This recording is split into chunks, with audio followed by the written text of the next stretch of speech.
Hello everyone, it is Nancy Taylor here. Welcome to today's video. We are going to be talking about how to align your actions and your day with your deepest desires, the things that you want to create in your life.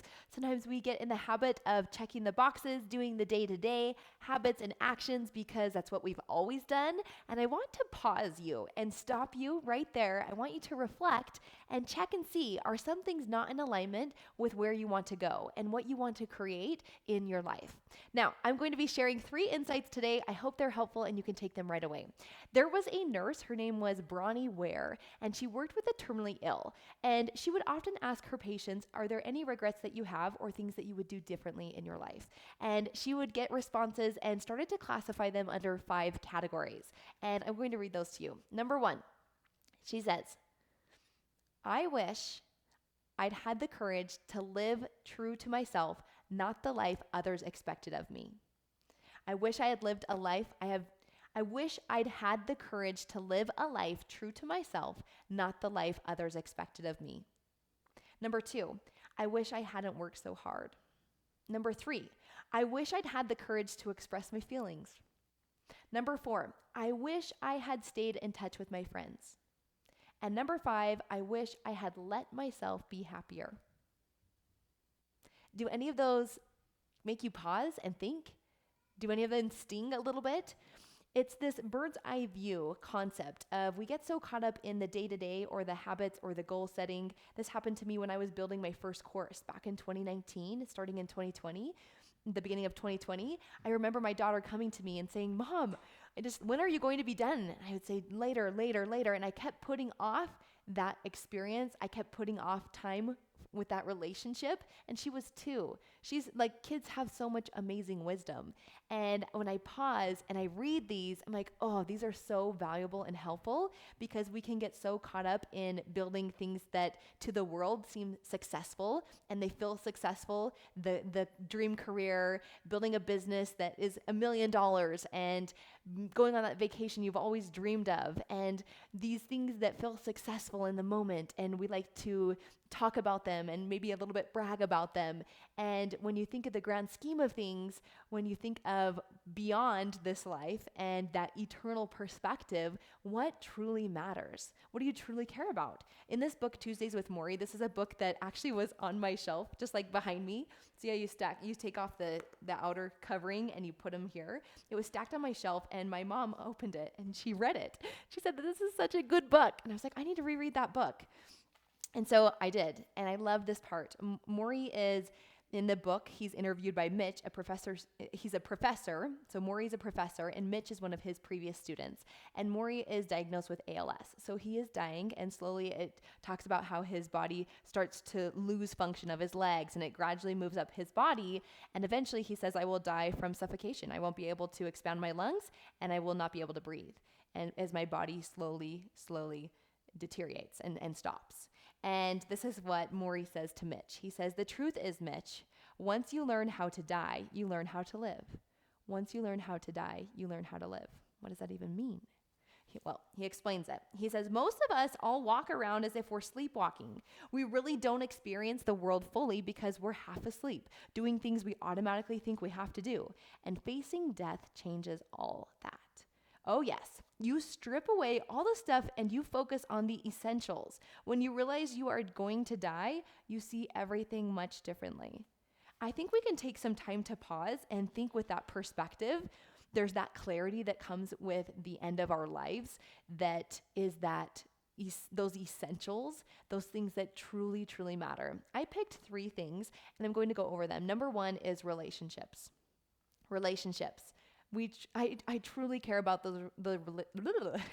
I truly care about the relationships with my kids, with my spouse, with my family, with my friends. Those things feel so life-giving, so full of joy, full of love. It is this beautiful love and light that each of us is created out of that connects with others and their love and light. And this is why I love coaching, because I get to see that beautiful version of other people, that higher version, that version that they're striving to reach and they're striving to improve and continue to grow on this path. And it's this beautiful, beautiful light. In relationships, a lot of times that we will feel like others don't act how they should, or maybe they've mistreated us, or we feel like things are unfair. This is something that comes up often in parenting young kids. This isn't fair. He's not doing this. He's doing this. She's doing that. And there's a lot of blame. And I call it emotional childhood, where we blame other people for how we feel. And a tool that is really helpful is detaching yourself from the other person and allowing yourself to see them as themselves. They do not need to be more like Nancy. My children do not need to change or be a certain way. They should not be kinder, or they need to be this way or that way. And never do they need to do those things to earn my love. It's unconditional. There's no condition where I will not love them. I'm going to cry. So when you think of it, when you think of a relationship, if you are holding on to resentment or hate or anything, there's this quote by Byron Katie. She teaches, "I'm going to love you and there's nothing you can do about it." This love that you experience in your body is a choice. It's something I choose to experience and feel towards another human being. So in any relationship, if I step back and I allow them to be themselves, if they're going to do and say things, I'm like, that is so like this child. I'm thinking of a relationship with a child that I have. And I'm like, that, of course they would say and do that. And there's a brand called Simply on Purpose. She teaches this. She says that with your kids, parenting is not based off of or judged on how your kids behave. It is based off of how you respond or react to how they behave. Do I show up with calm? Do I show up in a presence where I have taken care of my mental and emotional health, and I'm in a space where I can show them that I am human? If I make a mistake, I'm like, I say sorry. My daughter told me the other day, "I knew you were going to say sorry, Mom." And I was like, "How'd you know that?" "You always do." I'm like, that meant so much. Okay, gonna cry. Okay, that's all I want to talk about relationships before I bawl here on the camera. So let's move into number 2. Number 2 is presence. The present moment. I want you to think of that scene in a movie where it is slow motion and it's like a zoomed in shot and someone's walking through the forest and you can see like their cheek and you can see the dew on the leaves and you can see their hand touching the leaves and you hear the song of the birds. It's like this beautiful piece and the trickling of the water. It's like everything has slowed down and it's beautiful, beautiful imagery. And you just feel like you're there in the moment. It's calm, it's peaceful, and it's so beautiful. It's filled with joy. That is the present moment. How do I create that film scene in my life? And I don't think it's these big moments where we had this life-changing experience, like birthing a child or getting married, or yes, those are beautiful and amazing and spark so, so much joy. But I want you to pay attention to the very ordinary and the very everyday moments that we let pass by. Let me give you an example. So our kids will do something that we think is amusing. Dave and I have 3 kids, and we don't say anything. We look at each other, our eyes connect, and we both smile. We're both thinking that was hilarious, or they are so cute. We don't have to say anything. Now, we could miss that moment, that connection, that moment of pure joy and pure presence if I'm looking at my phone, if I'm responding to emails, if I'm thinking of all the things I have to do, if I'm putting off that current moment to accomplish something, or I feel like I don't have time to be there, be now, like right now. That is where joy is. I'm going to read you this quote. It says, "Christ is eternal. To be eternal means there is no past and no future. There is only the present moment. Therefore, Christ lives in the present moment. If you want to encounter Christ, then you must learn to live in the present moment." Another example of a present moment is each morning my kids wake up and they come to greet me. I love it. I love it, love it, love it.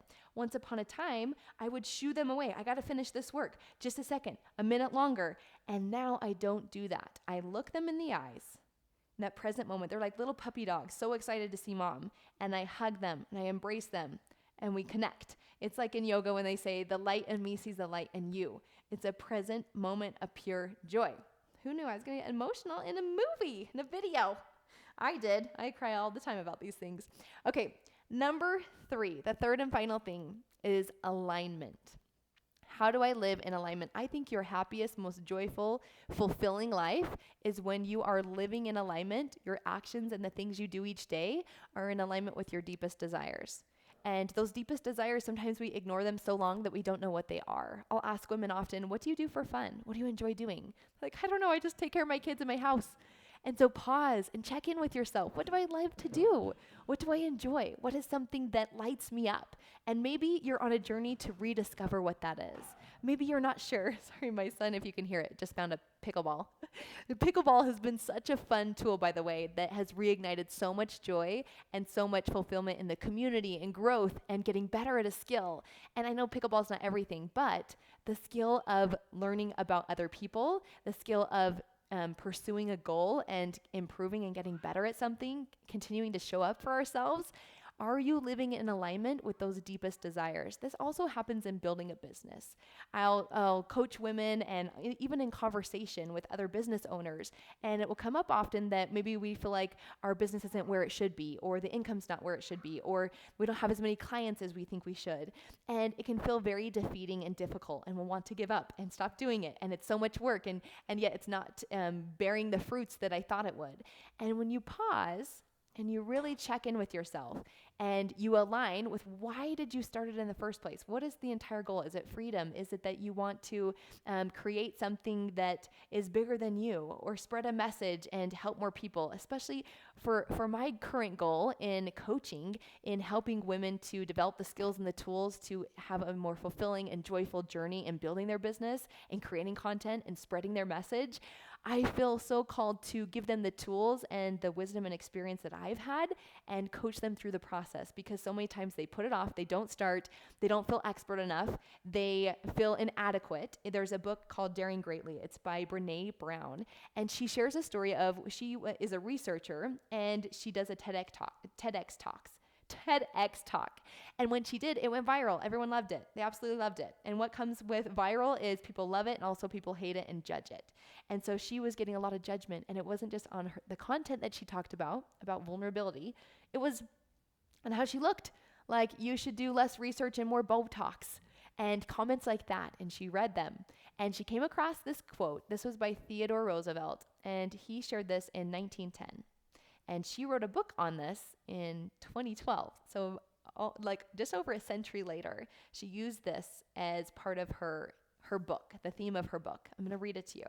It is not the critic who counts, not the man who points out how the strong man stumbles, or where the doer of deeds could have done them better. The credit belongs to the man who is actually in the arena, whose face is marred by dust and sweat and blood, who strives valiantly, who errs, who comes short again and again, because there is no effort without error and shortcoming. There is no effort without error and shortcoming. You're going to fail. You're going to make mistakes. You're going to do a bad job at things, and it's okay. Create a lot of space and neutrality around that. It's okay. We're going to fail, and that's what's beautiful about it. But who does actually strive to do the deeds? Who knows great enthusiasm, the great devotions, who spends himself in a worthy cause, who at the best knows in the end the triumph of high achievement, and who at the worst, if he fails, at least fails while daring greatly. Doing the thing they feel called to do. So that his place shall never be with those cold and timid souls who neither know victory nor defeat. So Brene Brown talks about being in the arena. If you're in the arena, you're following that desire and that dream. You're creating the content. You're putting yourself out there for judgment, for people to like you and people to hate you. And you're in the arena. A lot of times people are in the stands that are throwing the stones that are telling you criticism or criticizing how you do things, how you look, what things that you're, maybe it's a friend. They're like, so-and-so thinks she can build a business, or you feel inadequate, or like you're pretending to do something. And that's because you're in the arena. You've stepped into the arena. Step into the arena, step into alignment, and dare greatly. Do the thing that you feel a little bit scared to do each day. If you're a little bit scared to do something each day, think about your progress and growth. Do something uncomfortable each day. Okay, that is all I have for you. Your homework right now is to check in with yourself. Pause. See, am I doing things in alignment with what I feel called to do? And if not, what do I need to do? The second thing is live in the present moment. Look into the eyes of those you love. Think about the relationships that you have. Are they authentic? Are they those deep relationships where you can be your true self? You can be your authentic self and share your deepest thoughts and things. And do you have that in your life? And if not, how do you create that in your life? Okay, that's all I have for you today. I will see you in the next video. Let me know below, what did you take away from this video? What sparked some insight for you? Just like this sparked a lot of insight for me. Okay, bye.